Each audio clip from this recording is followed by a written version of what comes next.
ospital yun sa Santa Cruz. Kami Yung sa balag. pahinga. Walang mahuli. Diba, pagpapasok ka papunta Kapitolyo, kakanan ka. Yung ospital yun sa loob. Right, kundi nga daw, private. Kaya Holy Family. Oo. Alam mo, yung bata, sabi ng magulang, ipa-CT scan. O kaya MRI. Sabi ng doktor, hindi naman kailangan eh. Bakit yan MRI? Sabi. Hindi, tumagal yung bata hanggang sa yung bata ay hindi na nakakilala. May pampain kayo dyan? Meron. Hanggat di nakakilala, ano? Souvenir. Ay di, umalis na sila, dito sa Maynila, siniti scan, nabubuo na yung dugo sa utak. Ay di galit na galit sila doon sa ospital.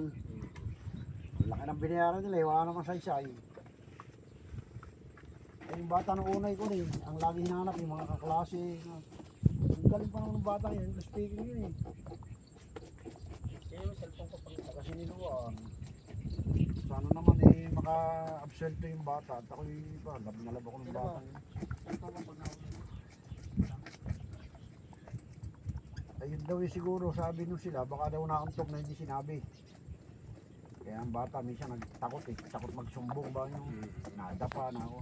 Pagka ang bata ay, yan ba may kaunting nagagalitan yung magulang. Oo. Natakot na sabi. Kaya yung apo ko, huwag kayong kukuhan ha, pagka nasakta na agad ang pusa o kung ano man, sabihin nyo kaagad.